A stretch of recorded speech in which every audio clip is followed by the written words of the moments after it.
नमस्कार विद्यार्थी मित्रांनो, स्वागत आहे तुमचं आजच्या नवीन व्हिडिओमध्ये। तर मित्रांनो, आज आपण 23 आणि 24 मेच्या खूप महत्त्वाच्या काही चालू घडामोडीचे प्रश्न पाहणार आहोत। यामध्ये आपण 15 प्रश्न आणि त्यांचे स्पष्टीकरण पाहण्याचा प्रयत्न केलेला आहे। आणि मित्रांनो, तुम्हाला जर या व्हिडिओची पीडीएफ हवी असेल ना, तर व्हिडिओच्या डिस्क्रिप्शन बॉक्समध्ये आपल्या टेलिग्राम चॅनलची लिंक आहे। तेथे तुम्हाला सर्व व्हिडिओजच्या पीडीएफ अगदी फ्रीमध्ये मिळतील। तर थोडाही वेळ वाया न घालवता आपण या व्हिडिओला सुरुवात करूयात। तर विद्यार्थ्यांनो, व्हिडिओ सुरू करण्याच्या अगोदर मागील व्हिडिओच्या काही महत्त्वाच्या आपण चालू घडामोडी पाहून घेऊयात वन लाइनर मध्ये। तर पहिला प्रश्न होता, खालीलपैकी कोणत्या देशाने अल्झायमरसाठी पहिली रक्त चाचणी मंजूर केली? तर अमेरिका यानंतर खालीलपैकी कोणत्या देशामध्ये अलीकडेच जगातील पहिले यशस्वी मानवी मूत्राशय प्रत्यारोपण करण्यात आलेले आहे? तर अमेरिका यानंतर हैदराबाद येथे झालेल्या मिस वर्ल्ड स्पोर्ट्स चॅलेंज 2025 चा किताब नुकताच कोणी जिंकला आहे? तर ॲलिस रँडमा यांनी जिंकला आहे। यानंतर पुढील प्रश्न, तर कार्लोस अल्काराज हा कोणत्या देशाचा खेळाडू आहे ज्याने पहिल्यांदाच इटालियन ओपनचे विजेतेपद जिंकले आहे? तर हा खेळाडू आहे स्पेनचा। यानंतर मित्रांनो, 10वीच्या सर्व विद्यार्थ्यांसाठी रोबोटिक्स शिक्षण अनिवार्य करणारे पहिले राज्य कोणते राज्य ठरले? तर केरळ हे राज्य ठरले आहे। यानंतर E0FIR प्रोग्राम कोणी नुकताच लॉन्च केला? तर अमित शहा यांनी लॉन्च केलेला आहे।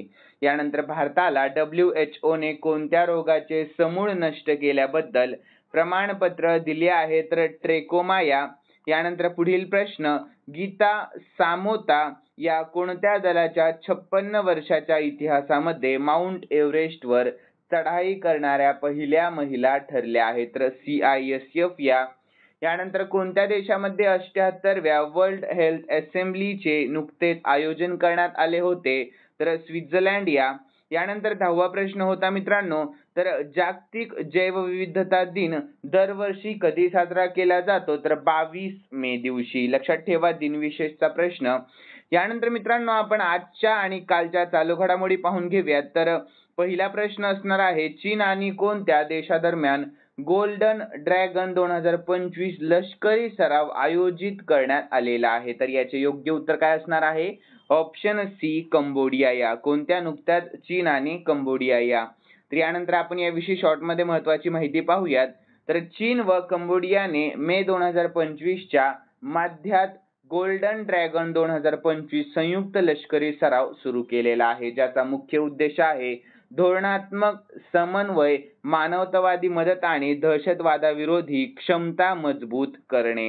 यानंतर पुढील प्रश्न आहे दुसरा, तर नुकत्याच झालेल्या ला लिगा 2025 स्पर्धेचे विजेतेपद कोणी जिंकले आहे? तर याचे योग्य उत्तर आहे ऑप्शन बी, बार्सिलोनाने जिंकले आहे। कोणी? तर बार्सिलोनाने। याविषयी शॉर्टमध्ये महत्त्वाची माहिती पाहूयात, वन लाईन मध्येच आहे। तर बार्सिलोनाने प्रतिस्पर्धी एस्पेनियोलवर 2-0 असा विजय मिळवून त्यांचे 28वे ला लिगा विजेतेपद पटकावले आहे। यानंतर पुढील प्रश्न, तर 78वी जागतिक आरोग्य सभा म्हणजे WHO कोठे आयोजित केली जात आहे? तर याचे योग्य उत्तर आहे ऑप्शन ए, जिनिव्हा स्वित्झर्लंड मध्ये आयोजित केली जात आहे। तर याविषयी आपण शॉर्टमध्ये महत्त्वाची माहिती पाहूयात। तर आरोग्यासाठी एक जग या थीम अंतर्गत स्वित्झर्लंड मधील जिनिव्हा येथे 78व्या जागतिक आरोग्य सभेला नुकतीच सुरुवात झालेली आहे। यानंतर पुढील प्रश्न, केंद्र सरकारने इंटेलिजन्स ब्युरो म्हणजेच IB च्या प्रमुखांचा कार्यकाळ 1 वर्षांसाठी वाढवला आहे, तर त्यांचे नाव काय आहे? तर याचे योग्य उत्तर आहे ऑप्शन बी, तपन कुमार डेका असे त्यांचे नाव आहे। तर यानंतर याविषयी शॉर्टमध्ये महत्त्वाची माहिती पाहूयात। तर केंद्र सरकारने इंटेलिजन्स ब्युरो म्हणजेच IB चे संचालक तपन कुमार डेका यांचा नुकताच कार्यकाळ आणखी 1 वर्षाने वाढवला आहे। तर 1988 च्या बॅचचे हिमाचल प्रदेश केडरचे भारतीय पोलीस सेवा अधिकारी तपन डेका यांना काश्मीरमधील दहशतवाद विरोधी कारवायांचा विशेष अनुभव आहे। यानंतर पुढील प्रश्न, कोणत्या राज्याने ITI चलो अभियान सुरू केले आहे? तर याचे योग्य उत्तर आहे ऑप्शन सी, उत्तर प्रदेश या राज्याने नुकतेच सुरू केले आहे। तर याविषयी शॉर्टमध्ये महत्त्वाची माहिती पाहूयात।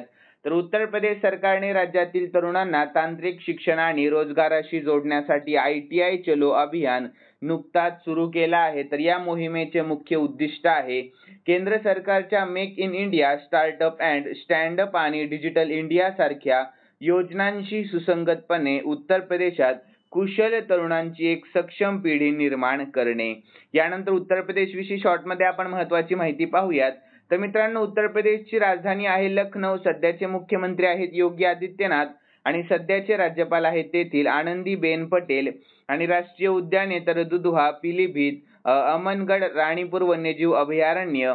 यानंतर राज्य प्राणी आहे बारासिंगा, राज्य पक्षी आहे सारस आणि लोकसभेच्या एकूण 80 जागा आहेत आणि राज्यसभेच्या एकूण आहेत 31 जागा. यानंतर 6वा प्रश्न, तर भारत देशातील पहिले पूर्ण साक्षर राज्य कोणते बनले आहे? तर याचे योग्य उत्तर आहे ऑप्शन ए, मिझोराम हे राज्य बनले आहे. कोणते राज्य आहे ते? तर मिझोराम हे राज्य. तर याविषयी शॉर्टमध्ये महत्त्वाची माहिती पाहूयात. तर मित्रांनो, मिझोरामला पूर्ण साक्षर राज्य घोषित करण्यात आलेले आहे. तर हे राज्य हे यश मिळवणारे देशातील पहिले राज्य बनले आहे. तर साक्षरता दर आता 98.2% आहे. यानंतर पुढील प्रश्न आहे, न्यायमूर्ती केम्पेया सोमशेखर यांना कोणत्या राज्याचे मुख्य न्यायाधीश म्हणून नुकतेच घोषित करण्यात आलेले आहे? तर याचे योग्य उत्तर आहे ऑप्शन डी, मणिपूर या. कोणत्या? तर मणिपूर या. यानंतर याविषयी शॉर्टमध्ये महत्त्वाची माहिती पाहूया. तर राष्ट्रपती द्रौपदी मुर्मू यांनी कर्नाटक उच्च न्यायालयाचे न्यायाधीश केम्पेया सोमशेखर यांची मणिपूर उच्च न्यायालयाचे मुख्य न्यायाधीश म्हणून नुकतीच नियुक्ती केलेली आहे. यानंतर 8वा प्रश्न पाहूयात पुढील. तर 2025च्या प्रतिष्ठित आंतरराष्ट्रीय बुकर पुरस्कार नुकताच कोणी जिंकला? तर याचे योग्य उत्तर आहे ऑप्शन ए, बानू मुश्ताक यांनी जिंकला आहे. कोणी जिंकला? तर बानू मुश्ताक. तर महत्त्वाचा प्रश्न आहे मित्रांनो, लक्ष द्या प्रश्नाकडे. तर भारतीय लेखिका, वकील आणि कार्यकर्त्या बानू मुश्ताक यांना त्यांच्या हर्ट लॅम्प या पुस्तकासाठी आंतरराष्ट्रीय बुकर पुरस्कार नुकताच मिळालेला आहे. तर बानू मुश्ताक कर्नाटकातील आहेत आणि बानू मुश्ताक यांना त्यांच्या कन्नड कथा संग्रह हार्ट लॅम्पसाठी 2025चा प्रतिष्ठित बुकर पुरस्कार मिळालेला आहे. तर मित्रांनो, कन्नड भाषेमध्ये लिहिलेल्या पुस्तकाला बुकर पुरस्कार मिळण्याची ही पहिलीच वेळ आहे. लक्षात ठेवा, ही महत्त्वाची लाईन आहे खूप. तर दीपा भास्थी यांनी हे पुस्तक कन्नडमधून इंग्रजीमध्ये भाषांतरित केलेले आहे. यानंतर पुढील प्रश्न, लक्ष द्या प्रश्नाकडे. तर खालीलपैकी कोणत्या राज्यामध्ये इंदिरा सुरागिरी जल विकास योजना नुकतीच सुरू करण्यात आलेली आहे? तर याचे योग्य उत्तर आहे ऑप्शन बी, तेलंगणा या राज्यामध्ये. यानंतर आपण याविषयी शॉर्टमध्ये महत्त्वाची माहिती पाहूयात विद्यार्थ्यांनो. तर तेलंगणाचे सध्याचे मुख्यमंत्री रेवंत रेड्डी यांनी राज्य सरकारच्या इंदिरा सुरागिरी जल विकास योजनेचा नगर कुर्नूल जिल्ह्यातील मचरम गावात शुभारंभ केला. तर या योजनेचा मुख्य उद्देश आहे आदिवासी शेतकऱ्यांना सिंचनासाठी मोफत सौर ऊर्जेवर चालणारे पंप देऊन त्यांना स्वावलंबी बनवणे आणि सक्षम करणे. यानंतर तेलंगणाविषयी शॉर्टमध्ये आपण महत्त्वाची माहिती पाहूया. तर तेलंगणाची राजधानी आहे हैदराबाद. सध्याचे मुख्यमंत्री आहेत रेवंत रेड्डी आणि सध्याचे राज्यपाल आहेत तेथील जिष्णुदेव वर्मा. यानंतर 10वा प्रश्न, तर भारतीय नेमबाज कनकने ज्युनियर वर्ल्ड कप मध्ये एअर पिस्तूल मध्ये नुकतेच कोणते पदक जिंकले आहे? तर याचे योग्य उत्तर ऑप्शन ए, सुवर्ण पदक जिंकले आहे. कोणते पदक? तर सुवर्ण पदक. तर याविषयी आपण शॉर्टमध्ये महत्त्वाची माहिती पाहूयात. तर भारतीय नेमबाज कनकने ISSF ज्युनियर विश्वचषक 2025 मध्ये सुवर्ण पदक नुकतेच जिंकले आहे. तर या स्पर्धेमध्ये भारताचे हे पहिले सुवर्ण पदक आहे. तर जर्मनीतील सूल येथे झालेल्या महिलांच्या 10 मीटर एअर पिस्तूल स्पर्धेच्या अंतिम फेरीमध्ये कनकने मोल्दोव्हाच्या ॲना डल्सेला हरवून सुवर्ण पदक जिंकले आहे. तर मित्रांनो, ISSF विषयी शॉर्टमध्ये महत्त्वाची माहिती पाहूया. तर स्थापना झाली 1907 मध्ये आणि मुख्यालय आहे म्युनिक जर्मनीमध्ये. यानंतर प्रमुख कोण आहेत सध्याचे? तर लुसियानो रॉसी हे सध्याचे प्रमुख आहेत. यानंतर 11वा प्रश्न, तर महत्त्वाचा प्रश्न आहे मित्रांनो, प्रश्नाकडे लक्ष द्या सर्वांनी. तर कोणत्या राज्यामध्ये कृषी विभागाने विकसित केलेल्या महाविस्तार AI ॲपचे लोकार्पण करण्यात आले आहे? तर याचे योग्य उत्तर ऑप्शन डी, आपल्या महाराष्ट्र या राज्यामध्ये. तर याविषयी शॉर्टमध्ये महत्त्वाची माहिती पाहूयात.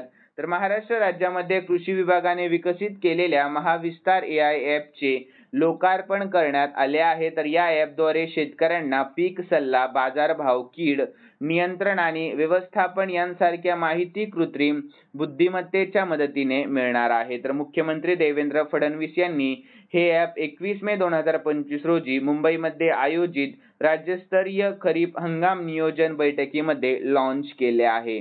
यानंतर पुढील प्रश्न, तर कोणता देश स्वतःची संरक्षण सिस्टम गोल्डन डोम बनवणार आहे? तर याचे योग्य उत्तर आहे ऑप्शन बी, अमेरिका हा देश. कोणता देश? तर अमेरिका हा. तर याविषयी आपण शॉर्टमध्ये महत्त्वाची माहिती पाहून घेऊयात. तर मित्रांनो, अमेरिकेचे सध्याचे राष्ट्राध्यक्ष डोनाल्ड ट्रम्प यांनी घोषणा केलेली आहे की अमेरिका स्वतःची संरक्षण प्रणाली गोल्डन डोम बनवणार आहे. तर ही एक क्षेपणास्त्र संरक्षण प्रणाली आहे, म्हणजे मिसाईल डिफेन्स सिस्टम, तर जी अंतराळामध्ये बसवली जाणार आहे. तर अमेरिकेच्या या गोल्डन डोम क्षेपणास्त्र संरक्षण प्रणालीची घोषणा 175 अब्ज डॉलरच्या खर्चासह करण्यात आलेली आहे. तर अमेरिकेच्या गोल्डन डोम क्षेपणास्त्र संरक्षण प्रणालीचे वैशिष्ट्य काय आहे? तर अंतराळात बसवली जाणारी ही प्रणाली आहे. तर ही संरक्षण प्रणाली अंतराळात बसवली जाईल, जी क्षेपणास्त्रांना रोखण्यासाठी मदत करणार आहे. यानंतर मित्रांनो, क्षमता काय आहे याची? तर ही प्रणाली क्षेपणास्त्रापासून संरक्षण करण्यासाठी डिझाईन केलेली आहे, जी इस्रायलच्या आयरन डोमपेक्षा अधिक सक्षम असणार आहे. महत्त्व काय आहे याचे? तर गोल्डन डोम अमेरिकेच्या संरक्षण धोरणामध्ये महत्त्वपूर्ण बदल घडवून आणेल आणि खर्च या प्रकल्पासाठी एकूण 175 अब्ज डॉलरचा खर्च अपेक्षित आहे. यानंतर मित्रांनो, 13वा प्रश्न, तर ऑपरेशन घोस्ट सीम नुकताच कोणी सुरू केला आहे? तर याचे योग्य उत्तर ऑप्शन ए, भारतीय सेना आणि आसाम पोलिसांनी नुकताच ऑपरेशन घोस्ट सीम सुरू केला आहे. तर यानंतर पुढील प्रश्न, तर वर्ल्ड हायड्रोजन समिट 2025 चे आयोजन नुकतेच कोणत्या देशामध्ये करण्यात आले आहे? तर याचे योग्य उत्तर ऑप्शन डी, नेदरलँड या देशामध्ये करण्यात आले आहे. तर याविषयी आपण शॉर्टमध्ये महत्त्वाची माहिती पाहूयात. तर वर्ल्ड हायड्रोजन समिट 2025 नेदरलँडच्या रॉटरडॅम शहरामध्ये आयोजित करण्यात येईल. तर ही समिट 20 ते 22 मे 2025 दरम्यान झाली. तर यामध्ये 15,000 हून अधिक जागतिक ऊर्जा क्षेत्रातील तज्ज्ञ, 700 हून अधिक कंपन्या आणि विविध देश सहभागी होणार आहेत. तर मित्रांनो, हायड्रोजन उद्योगाच्या भविष्यासाठी महत्त्वपूर्ण चर्चासत्रे होणार आहेत, हेही लक्षात ठेवा. यानंतर पुढील प्रश्न, तर राहवीर योजना कोणत्या राज्याने नुकतीच सुरू केलेली आहे? तर याचे योग्य उत्तर आहे ऑप्शन सी, मध्य प्रदेश या राज्याने सुरू केली आहे. कोणत्या? तर मध्य प्रदेश या राज्याने. तर याविषयी आपण शॉर्टमध्ये महत्त्वाची माहिती पाहूयात. तर मध्य प्रदेश राज्याने राहवीर योजना सुरू केली आहे. तर या योजनेअंतर्गत रस्ते अपघातामध्ये जखमी झालेल्या व्यक्तीला गोल्डन आवरमध्ये पहिल्या तासामध्ये रुग्णालयामध्ये पोहोचवणाऱ्याला 25,000 रुपये रोख इनाम आणि प्रशस्तीपत्र दिले जाते. यानंतर या योजनेचा उद्देश नागरिकांना रस्ते अपघाताच्या वेळी मदत करण्यासाठी प्रोत्साहित करणे आणि मदत करणाऱ्यांना पोलिसांकडून कोणतीही अडचण येणार नाही अशी हमी सरकारने दिली आहे. तर एक व्यक्ती अधिकतम 5 वेळा या योजनेचा लाभ घेऊ शकतो. यानंतर मित्रांनो, 2 प्रश्न एक्स्ट्रा ठेवलेले आहेत. तर दिनविशेषवर आहेत हे 2 प्रश्न. तर लक्ष द्या प्रश्नाकडे. जागतिक कासव दिवस दरवर्षी कोणत्या दिवशी साजरा केला जातो? तर हा दिवस साजरा केला जातो 23 मे या दिवशी. कोणत्या दिवशी? तर 23 मे. तर ऑप्शन सी हे योग्य उत्तर आहे. तर याविषयी आपण शॉर्टमध्ये महत्त्वाची माहिती पाहूयात. तर जागतिक कासव दिवस दरवर्षी 23 मे या दिवशी साजरा केला जातो. तर हा दिवस अमेरिकन टॉर्टॉइज रेस्क्यू संस्थेने 2000 साली सुरू केला. तर या दिवसाचे मुख्य उद्दिष्ट आहे कासवाचे संवर्धन, अधिवास रक्षण व जनजागृती करणे हे आहे. तर हे परीक्षेमध्ये पर्यावरण, वन्यजीव व जागतिक दिनविशेष विषयामध्ये विचारले जाऊ शकते. यानंतर पुढील प्रश्न, तर मित्रांनो शेवटचा प्रश्न आहे, हा देखील दिनविशेषवर प्रश्न आहे. तर कॉमनवेल्थ दिवस दरवर्षी खालीलपैकी कोणत्या दिवशी साजरा केला जातो? तर याचे योग्य उत्तर आहे ऑप्शन बी, 24 मे दिवशी साजरा केला जातो. केव्हा? तर 24 मे या दिवशी.